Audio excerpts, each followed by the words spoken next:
ಕ್ರೀಮಿಂದ ನಿಮ್ಮ ಮುಖ, ಕೈ, ಕಾಲು ಕಂಪ್ಲೀಟ್ ಆಗಿ ಬೆಳ್ಳಗೆ ಮಾಡ್ಕೋಬಹುದು. ಇದನ್ನ ಒಬ್ರು ಡಾಕ್ಟರ್ ಸಜೆಸ್ಟ್ ಮಾಡಿದ್ದು. ಇದನ್ನ ನೀವು ಜಾಸ್ತಿ ಮಾಡಿಟ್ಕೊಂಡ್ರೆ ಆಲ್ಮೋಸ್ಟ್ 10 days ವರ್ಗು ಯೂಸ್ ಮಾಡ್ಬೋದು. ಫ್ರಿಡ್ಜ್ ಅಲ್ಲಿ ಸ್ಟೋರ್ ಮಾಡ್ಬೋದು. ಚಿಕ್ಕ ಮಕ್ಕಳಿಂದ ಹಿಡಿದು ದೊಡ್ಡವ್ರವ್ರಿಗೆ ಲೈಕ್ ಆಲ್ಮೋಸ್ಟ್ ಬಾಯ್ಸ್, ಗರ್ಲ್ಸ್ ಎಲ್ಲರೂ ಯೂಸ್ ಮಾಡ್ಬೋದು. ಸೊ ಈ ಬೆಳ್ಳಗಾಗೋ ಕ್ರೀಮನ್ನ ಹೇಗೆ ಮಾಡೋದು ಅಂತ ನೋಡ್ಕೊಂಡ್ ಬರೋಣ. ಮೊದಲಿಗೆ 1-2 ಅವರು ಅಕ್ಕಿನ ನೆನೆ ಹಾಕಿರಬೇಕು. ಯಾವುದಾದ್ರೂ ಅಕ್ಕಿ ಆಗುತ್ತೆ, ನಿಮ್ಮ ಮನೇಲಿ ಯಾವ್ದು ಯೂಸ್ ಮಾಡ್ತಿರೋ ಪ್ರತಿದಿನ ಊಟಕ್ಕೆ ಅದೇ ಅಕ್ಕಿನ 1-2 ಅವರ್ ನೆನೆಸಿಟ್ರೆ ಸಾಕು. ಅದನ್ನು ಈ ರೀತಿಯಾಗಿ ಮಿಕ್ಸಿ ಜಾರಲ್ಲಿ ಹಾಕ್ಕೊಂಡು ಚೆನ್ನಾಗಿ ರುಬ್ಕೋಬೇಕು. ತುಂಬ ತೆಳ್ಳಗೆ ನೈಸಾಗಿ ರುಬ್ಕೋಬೇಕು. ನೀರು ಒಂದು ಅಂದಾಜಲ್ಲಿ ನೀವು ಹಾಕ್ಕೊಳ್ಳಿ, ನಿಮಗೆ ಗೊತ್ತಾಗುತ್ತೆ. ಅದು ಚೆನ್ನಾಗಿ ರುಬ್ಕೊಂಡಾದ್ಮೇಲೆ ಒಂದು ಬಟ್ಟೆಗೆ ಹಾಕಿ ಹಿಂಡಿದ್ರೆ ರಸ ಪೂರ್ತಿ ಬರುತ್ತೆ. ನನ್ನ ಹತ್ರ ಬಟ್ಟೆ ಇರಲಿಲ್ಲ, ಹಾಗಾಗಿ ಸೋಸೋದ್ರಲ್ಲೇ ಟೀ ಸೋಸೋದ್ರಲ್ಲೇ ಹಾಕ್ಕೊಂಡು ಕ್ಲೀನಾಗಿ ಸೋಸ್ಕೊಂಡೆ. ಸೋಸ್ಕೊಂಡ್ಮೇಲೆ ಅದರ ರಸ ಅಂದರೆ ಆ ಅಕ್ಕಿ ಏನಿರುತ್ತೆ ಅದೆಲ್ಲ ಪೂರ್ತಿಯಾಗಿ ಅದರಲ್ಲೇ ಉಳ್ಕೊಳ್ಳುತ್ತೆ. ಇನ್ನು ಪೂರ್ತಿ ಕಂಪ್ಲೀಟ್ ಅಕ್ಕಿಯಿಂದ ಬಂದಿರುವಂತಹ ಹಾಲು ಏನಿರುತ್ತೆ ಅದನ್ನು ಕಂಪ್ಲೀಟಾಗಿ ಈ ರೀತಿಯಾಗಿ ತಕ್ಕೋಬೇಕು. ತೆಗೆದು ಸೈಡಲ್ಲಿ ಇಟ್ಕೊಂಡಾದ್ಮೇಲೆ ಒಂದು ಇಡೀ ಆಲೂಗೆಡ್ಡೆನ ಸಿಪ್ಪೆ ಸುಳ್ಕೊಂಡ್ಬಿಟ್ಟು ಕ್ಲೀನಾಗಿ ತುರ್ಕೊಂಡು ಅದರ ರಸನ ಕಂಪ್ಲೀಟಾಗಿ ತಕ್ಕೋಬೇಕು. ನಾವು ಚೆನ್ನಾಗಿ ತುರ್ಕೋಬೇಕು. ಸಣ್ಣಗೆ ತುರ್ಕೊಂಡ್ರೆ ಅದರ ರಸ ಕಂಪ್ಲೀಟಾಗಿ ಜಾಸ್ತಿ ಬರುತ್ತೆ. ಆಲೂಗೆಡ್ಡೆಗೆ ಯಾವುದೇ ಕಾರಣಕ್ಕೂ ನೀರೇನು ಹಾಕೋಬಾರ್ದು. ಈ ರೀತಿಯಾಗಿ ತಗೊಂಡಾದ್ಮೇಲೆ ಚೆನ್ನಾಗಿ ರಸ ಬರುತ್ತೆ. ಅದನ್ನು ಕ್ಲೀನಾಗಿ ಹಿಂಡ್ಬಿಟ್ಟು ಸೈಡಲ್ಲಿ ಎತ್ತಿಟ್ಕೋಬೇಕು. ಅದಾದ ನಂತರ 1 ಚಮಚದಷ್ಟು ಕಾರ್ನ್ಫ್ಲೋರ್, ಜೋಳದ ಹಿಟ್ಟು ಅಂತ ಏನು ಹೇಳ್ತಾರೆ, ಅದನ್ನು ಸ್ವಲ್ಪ ನೀರು ಹಾಕಿಬಿಟ್ಟು ಕ್ಲೀನಾಗಿ ಮಿಕ್ಸ್ ಮಾಡಿಬಿಟ್ಟು ಈ ರೀತಿಯಾಗಿ ಸೈಡಲ್ಲಿ ಎತ್ತಿಟ್ಕೋಬೇಕು. ಈಗ ಒಂದು ಬಾಣಲಿ ತೊಗೊಬೇಕು. ನಿಜ ಹೇಳ್ತೀನಿ, ಈ ಥರ ಯಾವುದೇ ಸ್ಟೀಲ್ ಪಾತ್ರೆಗಳನ್ನ ನೀವು ಯೂಸ್ ಮಾಡಬೇಡಿ. ನಾನ್ ಸ್ಟಿಕ್ಕಿ ಅಂತ ಪಾತ್ರೆ ಏನು ಬರುತ್ತೆ ಆ ಪಾತ್ರೆಗಳಲ್ಲಿ ಈ ಒಂದು ಮಾಸ್ಕನ್ನು ರೆಡಿ ಮಾಡ್ಕೊಳ್ಳಿ. ಒಂದು ಬಾಣಲಿಗೆ ಈಗ ನಾವು ಅಕ್ಕಿ ಹಾಲು ತೆಗ್ದಿದ್ವಲ್ಲ, ಅಕ್ಕಿ ಹಾಲನ್ನ ಹಾಕ್ಬಿಟ್ಟು ಈ ರೀತಿಯಾಗಿ ಮಿಕ್ಸ್ ಮಾಡ್ತಾ ಬರಬೇಕು. ಅದು ಲೈಟಾಗಿ ಗಟ್ಟಿ ಆಗ್ತಾ ಬರುತ್ತೆ, ಅಂದರೆ ಅದು ಗಟ್ಟಿ ಕ್ರೀಮ್ ಆಗ್ತಾ ಬರುತ್ತೆ. ಈ ರೀತಿಯಾಗಿ ಕ್ಲೀನಾಗಿ ಮಿಕ್ಸ್ ಮಾಡ್ತಾನೇ ಇರಬೇಕು. ಈ ಸ್ಟೀಲ್ ಪಾತ್ರೆ ಏನಂದರೆ ತಳ ಹಿಡಿದ್ಬಿಡುತ್ತೆ ಬೇಗನೆ. ಆದರೆ ನಿಮಗೆ ನಾನ್ ಸ್ಟಿಕ್ ಪಾತ್ರೆ ಬರುತ್ತಲ್ವ, ಅದರಲ್ಲಿ ತಳ ಹಿಡಿಯಲ್ಲ, ಕ್ಲೀನಾಗಿ ಕ್ರೀಮ್ ರೆಡಿ ಆಗುತ್ತೆ. ಯಾವುದೇ ಕಾರಣಕ್ಕೂ ನೀವು ಈ ಟಿಪ್ಸ್ನ ಫಾಲೋ ಮಾಡ್ತೀರಾ ಅಂತಂದರೆ ಸ್ಟೀಲ್ ಪಾತ್ರೆಗಳಲ್ಲಿ ದಯವಿಟ್ಟು ಮಾಡೋಕ್ಕೆ ಹೋಗಬೇಡಿ. ಆನಂತರ ಈ ಅಕ್ಕಿ ಹಾಲೇನಿದೆ ಅದು ಬಿಸಿ ಆಗ್ತಾ ಇದ್ದಂಗೆ ಸ್ವಲ್ಪ ನಂದಿನಿ ಹಾಲನ್ನ ನಾನು ಹಾಕ್ಕೊಳ್ತಾ ಇದ್ದೀನಿ. ಮನೆ ಹಾಲಿದ್ರೆ ಮನೆ ಹಾಲನ್ನಾದರೂ ನೀವು ಯೂಸ್ ಮಾಡ್ಕೊಳ್ಬಹುದು. ಹಾಲು ಹಾಕಿ ಆದಮೇಲೆ ಕ್ಲೀನಾಗಿ ಮತ್ತೆ ಮಿಕ್ಸ್ ಮಾಡಬೇಕು. ಮತ್ತು ಅದು ಕ್ರೀಮ್ ಆಗ್ತಾ ಬರುತ್ತೆ ನಿಧಾನಕ್ಕೆ. ಈ ರೀತಿಯಾಗಿ ಕ್ರೀಮ್ ಆಗ್ತಾ ಇದೆ ನೋಡಿ. ನೀವು ಡೈಲಿ ಯಾವ ರೀತಿಯಾಗಿ ಕ್ರೀಮ್ಗಳನ್ನ ಯೂಸ್ ಮಾಡ್ತೀರಾ ಆ ಒಂದು ತಿಕ್ನೆಸ್ಸಿಗೆ ಬಂದರೆ ಸಾಕು. ಆನಂತರ ಇದಕ್ಕೆ ಸ್ವಲ್ಪ ಮೊಸರು ಹಾಕ್ಕೋಬೇಕು. ಕಾರ್ನ್ಫ್ಲೋರಿಂದ ರಸ ತೆಗೆದಿಟ್ಟಿದ್ದೀವಲ್ಲ ಅದು ಹಾಕ್ಕೋಬೇಕು.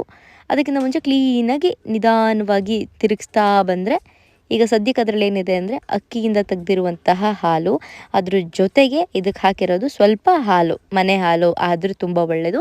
ಇಲ್ಲಾಂದರೆ ಪರವಾಗಿಲ್ಲ, ಪ್ಯಾಕೆಟ್ ಹಾಲು ಸಿಕ್ಕಿದ್ರೆ ನೀವು ಪ್ಯಾಕೆಟ್ ಹಾಲನ್ನ ಈ ಥರ ಹಾಕ್ಕೊಂಡು ಕ್ಲೀನಾಗಿ ಈ ರೀತಿಯಾಗಿ ಬಿಸಿ ಮಾಡ್ಕೋಬೇಕು. ಈ ರೀತಿಯಾಗಿ ಬಿಸಿ ಆದಮೇಲೆ ನಾನು ಇನ್ನೊಂದು ಸ್ವಲ್ಪ ಹಾಲು ಹಾಕ್ಕೊಳ್ತೀನಿ ಎಕ್ಸ್ಟ್ರಾ, ಯಾಕಂದರೆ ಜಾಸ್ತಿ ಬೇಗ ಥಿಕ್ನೆಸ್ ಅದು ಬಂದು ಕ್ಲೀನಾಗಿ ಈ ರೀತಿಯಾಗಿ ಮಿಕ್ಸ್ ಮಾಡ್ಕೊಳ್ಬೇಕು.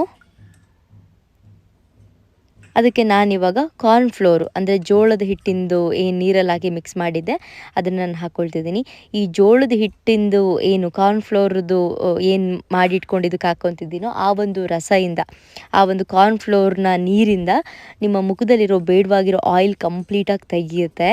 ಕಂಪ್ಲೀಟಾಗಿ ಮುಖದ ಮೇಲಿರೋ ಆಯಿಲ್ ತೆಗೆದಾಗ ನಿಮ್ಮ ಮುಖಕ್ಕೊಂದು ಬ್ರೈಟ್ ಬರುತ್ತೆ. ಅದ್ರ ಜೊತೆಗೆ ನಿಮ್ಮ ಮುಖದಲ್ಲಿ ಪಿಂಪಲ್ಸ್, ಗುಳ್ಳೆಗಳಾಗ್ತಿರೋದು ಕಡಿಮೆ ಆಗ್ತಾ ಬರುತ್ತೆ. ಅದ್ರ ಜೊತೆಗೆ ನಾವು ಆಲೂಗೆಡ್ಡೆ ರಸ ತೆಗೆದಿಟ್ಕೊಂಡಿದ್ವಲ್ಲ, ಈ ಆಲೂಗಡ್ಡೆ ರಸನ ಹಾಕೋಬಾರ್ದು. ಆಲೂಗೆಡ್ಡೆ ರಸದ ಒಳಗಡೆ ಅಂದರೆ ಒಂದು 10 ನಿಮಿಷ ಹಾಗೆ ಬಿಟ್ಟರೆ ಅದರೊಳಗಡೆ ಒಂದು ಈ ರೀತಿಯಾಗಿ ಕ್ರೀಮ್ ರೆಡಿಯಾಗಿರುತ್ತೆ. ಈ ಕ್ರೀಮ್ ಸ್ಕಿನ್ ಬ್ರೈಟ್ನಿಂಗಿಗೆ ತುಂಬಾ ಹೆಲ್ಪ್ ಮಾಡುತ್ತೆ. ಸೊ ಇದನ್ನು ಹಾಕ್ಕೊಳ್ಬೇಕು. ಈ ರಸನ ನಾನು ಚೆಲ್ಕೊತೀನಿ, ಮೇಲ್ಗಡೆ ಇರೋದು ರಸನ ನೀವು ಚೆಲ್ಬಿಟ್ಟು ಆ ಪಾತ್ರೆ ತಳದಲ್ಲಿ ಏನು ಈ ಥರ ಅಂಟ್ಕೊಂಡಿರುತ್ತೆ, ನೀವು ಆಲೂಗೆಡ್ಡೆನ ತುರಿದು ರಸ ಹಿಂಗೆ ಹಾಕಿಟ್ರೆ ಸಾಕು, ಒಂದು 10 ನಿಮಿಷ ಈ ರೀತಿಯಾಗಿ ಒಂದು ಕ್ರೀಮ್ ರೆಡಿಯಾಗಿರುತ್ತೆ. ಈ ಒಂದು ಕ್ರೀಮ್ನ ನಾನು ಆ ಪಾತ್ರೆ ಒಳಗಡೆ ಹಾಕ್ಕೊಂಬಿಟ್ಟು ಕ್ಲೀನಾಗಿ ಮಿಕ್ಸ್ ಮಾಡಬೇಕು.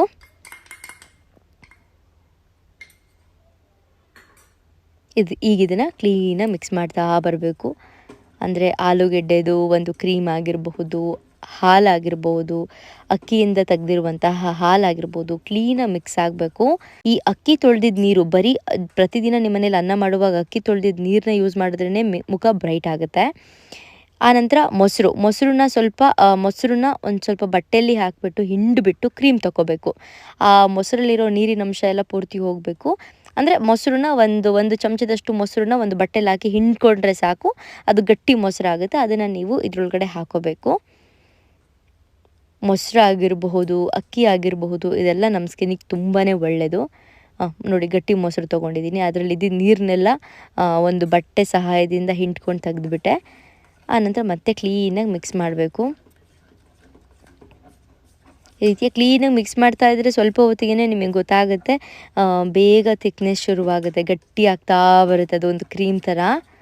ಬಟ್ ದಯವಿಟ್ಟು ನೀವು ಈ ಟಿಪ್ಸ್ನ ಫಾಲೋ ಮಾಡುವಾಗ ನಾನ್ ಸ್ಟಿಕ್ ಪಾತ್ರೆಯಲ್ಲಿ ಈ ಟಿಪ್ಸ್ನ ಫಾಲೋ ಮಾಡಿ. ಯಾವುದೇ ಕಾರಣಕ್ಕೂ ಸ್ಟೀಲ್ ಪಾತ್ರೆಗಳಲ್ಲಿ ಮಾಡೋಕ್ಕೆ ಹೋಗಬೇಡಿ. ನೋಡಿ ಆಲ್ರೆಡಿ ತಳ ಹಿಡಿದು ಬಿಡ್ತು, ಆಲ್ರೆಡಿ ಅಲ್ಲಿ ತಳ ಹಿಡಿದು ಅದು ಕಾಣಿಸುತ್ತೆ ನಿಮಗೆ.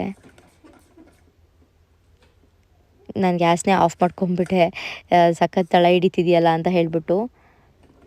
ಹಂಗೆ ಅದು ಸ್ಪೂನಲ್ಲಿ ಕ್ಲೀನಾಗಿ ಮಿಕ್ಸ್ ಮಾಡೋಕ್ಕೆ ಶುರು ಮಾಡಿದೆ. ಒಂದು ಒಳ್ಳೆ ಸೂಪರಾಗಿರೋ ಕ್ರೀಮ್ ಆ್ಯಕ್ಚುಲಿ ರೆಡಿ ಆಯಿತು. ಈ ರೀತಿಯಾಗಿ ಕ್ರೀಮ್ ರೆಡಿ ಆಗಬೇಕು.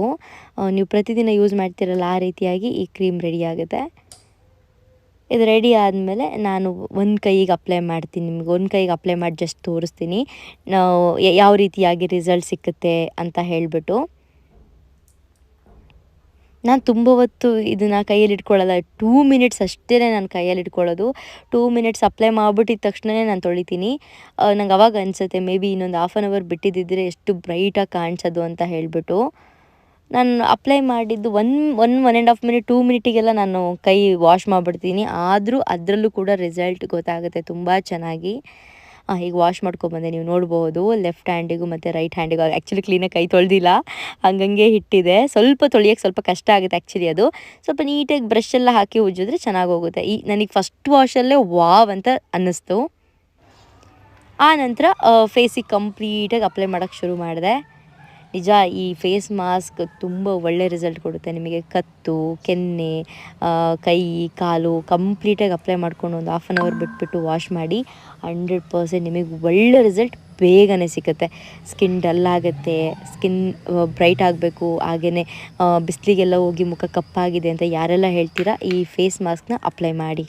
ಪ್ರತಿದಿನ ಅಪ್ಲೈ ಮಾಡೋದ್ರಿಂದ ನಿಮಗೆ ಬೇಗ ರಿಸಲ್ಟ್ ಸಿಗುತ್ತೆ. ಯಾವಾಗಲೂ ಒಂದು ಸತಿ ಅಪ್ಲೈ ಮಾಡೋದ್ರಿಂದ ಮನೆ ಮದ್ದು ಅಷ್ಟು ಬೇಗ ರಿಸಲ್ಟ್ ಸಿಗೋಲ್ಲ. ನೀವು ಪ್ರತಿದಿನ ಅಪ್ಲೈ ಮಾಡಿದ್ರೆ ಬೇಗ ರಿಸಲ್ಟ್ ಸಿಗುತ್ತೆ ನಿಮಗೆ. ಇನ್ನು ಈಗ ನಾನು ಈ ಫೇಸ್ ಮಾಸ್ಕ್ನ ಅಪ್ಲೈ ಮಾಡಿ ಆಲ್ಮೋಸ್ಟ್ 30 ಮಿನಿಟ್ಸ್ ಆಗಿದೆ. ಸೊ ಡ್ರೈ ಕೂಡ ಆಗಿದೆ, ನೀವು ನೋಡ್ಬೋದು. ಇವಾಗ ನಿಮಗೆ ಗೊತ್ತಾಯ್ತಲ್ಲ ಹೇಗೆ ಈ ಕ್ರೀಮ್ನ ನೀವು ಮನೇಲೇ ಮಾಡ್ಬೋದು ಅಂತ. ಆ್ಯಂಡ್ ನಾನು ಯಾವುದೇ ಸ್ಕಿನ್ ಕೇರ್ ರೊಟೀನ್ದು ವಿಡಿಯೋ ಅಪ್ಲೋಡ್ ಮಾಡಿದ್ರೆ ನೀವು ಕೇಳ್ತೀರಾ ಮಕ್ಕಳಿಗೆ ಅಪ್ಲೈ ಮಾಡ್ಬೋದು ಅಂತ. ಎಸ್, ಇಟ್ ಈಸ್ ಇದನ್ನ 100% ಚಿಕ್ಕ ಮಕ್ಕಳಿಂದ ಹಿಡಿದು ದೊಡ್ಡವ್ರವರೆಗೂ ಯೂಸ್ ಮಾಡ್ಬೋದು. ಲೈಕ್ ಗರ್ಲ್ಸ್, ಬಾಯ್ಸ್ ಎಲ್ಲರೂ ಯೂಸ್ ಮಾಡ್ಬೋದು. ಅಲ್ಲಿ ಜಸ್ಟ್ ನಾವು ಯೂಸ್ ಮಾಡಿರೋದು ಬಂದು ಹಾಲು ಮತ್ತು ಮೊಸರು, ಅಕ್ಕಿ ಹಿಟ್ಟು ಫಾರ್ ಶೋರ್. ಆ್ಯಂಡ್ ಅದಾದಮೇಲೆ ನೀವು ಇದನ್ನ ಫೇಸು, ಕೈ, ಕಾಲು, ಓಲ್ ಬಾಡಿ ಕೂಡ ಅಪ್ಲೈ ಮಾಡ್ಬೋದು. ಸೊ ಅಪ್ಲೈ ಮಾಡಿ ಅದನ್ನು ಕಂಪ್ಲೀಟಾಗಿ ಡ್ರೈ ಆಗಕ್ಕೆ ಬಿಡಬೇಕು. ನಂದಿನ ಡ್ರೈ ಆಗ್ತಾ ಇದೆ.